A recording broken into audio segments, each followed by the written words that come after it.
बच्ची जो थी और इसका परिवार मुझसे माइक नीचे कर लो। मुझसे ये रोज पूछ रहा था कि क्या अब हम अगले 5 मिनट जिंदा रहेंगे या नहीं रहेंगे। अब कम से कम मैं इन्हें ये बता सकता हूं कि आपके पास अभी बहुत छोटी सी रिलीफ मिली है। बिल्कुल हमें इसको विक्ट्री नहीं कहना चाहिए, मैं इसको विक्ट्री नहीं कह रहा हूं, ये विक्ट्री नहीं है, ये एक छोटा सा सांस लेने का मौका विक्टिम और उसको परिवार को मिला है। इसके अलावा इस फैसले को मैं कुछ भी नहीं देख सकता, क्योंकि जो सीबीआई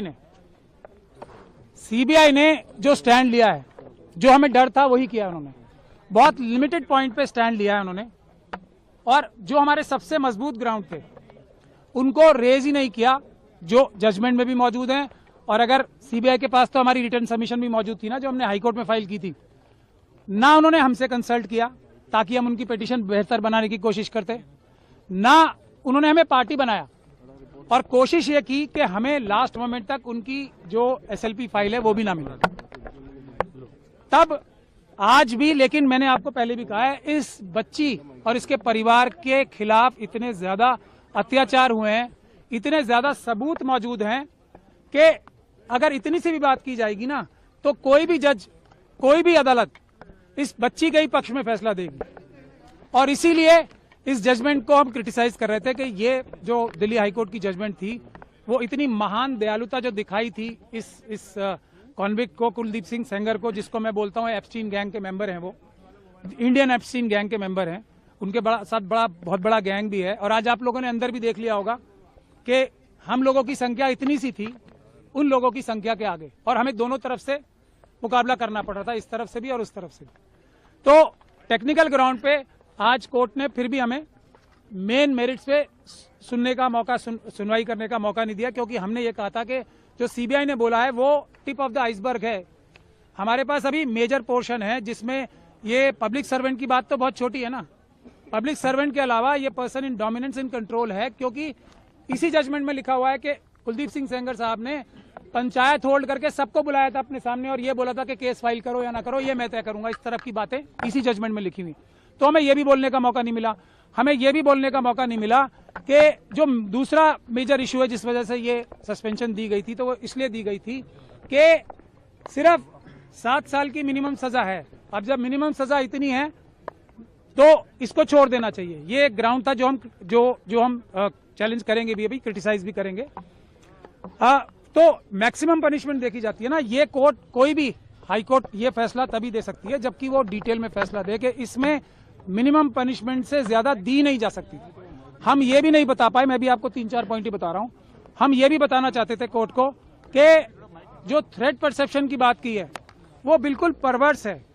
इस बच्ची के तो पिता को मारा गया, इस बच्ची के साथ गैंग रेप किया गया, इस बच्ची के वकील को मारा गया, इस बच्ची के मौसी चाची को मारा गया।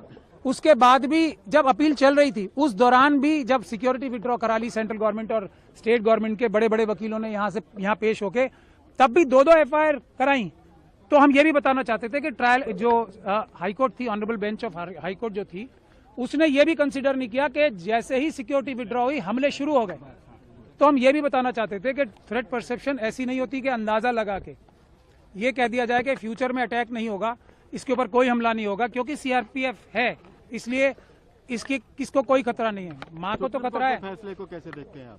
मैंने आपको बताया ना, ये मरते हुए नहीं, जो इसको जीत कहेगा, वो जो जीत कहेगा इसको, वो धोखा देगा देश की जनता को भी और पूरी न्यायिक व्यवस्था को। सबसे बड़ा धोखा होगा अगर इसे जीत बोला जाए। मेरी बात सुन लीजिए, ये जीत नहीं है। जीत क्या है? इस बच्ची की क्या जीत होगी? इस बच्ची को दर की ठोकरें खानी पड़ रही हैं, इतने छोटे छोटे 2 बच्चे हैं उसको कल मार दिया जाएगा, परसों कोई सिक्योरिटी नहीं है। इस बच्ची का क्या जीत होगी? इसके पिताजी की हत्या कर दी, इसकी माताजी को विधवा कर दिया, इस बच्ची की जीत क्या होगी? अब इसके वकील को मार दिया गया, इसकी मौसी चाची को मार दिया गया, और ये सड़कों पे दर भटक रही है। इसकी जीत होगी क्या? इसकी क्या जीत? मैं सीबीआई ने हमें पार्टी नहीं बनाया। सुरक्षा छोड़िए, पहले जो जितने लोगों को, क्रिमिनल्स को जो बुलेट प्रूफ गाड़ियां दे रखी हैं, बड़े बड़े घर दे रखे हैं, आप लोग इस पे स्टोरी करो ना। क्या ये बच्चियां नहीं, मैं एक मिनट बता रहा हूँ, एक मिनट पहले एक लाइन तो बोलने दो। हाथरस की बच्ची है ना, जब वो भी मरने लगेंगे तभी तभी उनका भी ख्याल होगा, उसका परिवार का कोई ख्याल नहीं हो रहा ना।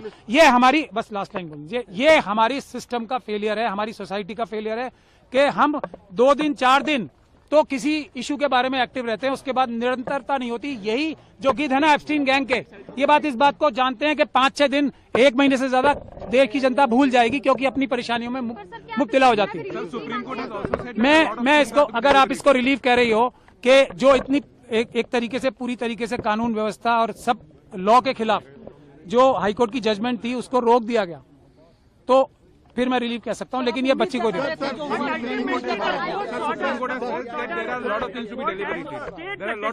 नो, मैं एक चीज जो इन्होंने पूछा, मैं गजेंद्र भाई का धन्यवाद कर, आपने एक मिनट मैं इनकी बात का जवाब दे दूं। बहुत अच्छा सवाल पूछा आपने। हम उम्मीद यह कर रहे थे कि एक सुओ मोटो जो सुप्रीम कोर्ट ने संज्ञान ले रखा था सभी बच्चियों के बारे में, जो छोटी बच्चियां हैं उनके रेप और मर्डर्स के बारे में, उसको रिवाइव हम कम से कम करा देते, लेकिन हमारी सुनवाई नहीं हुई।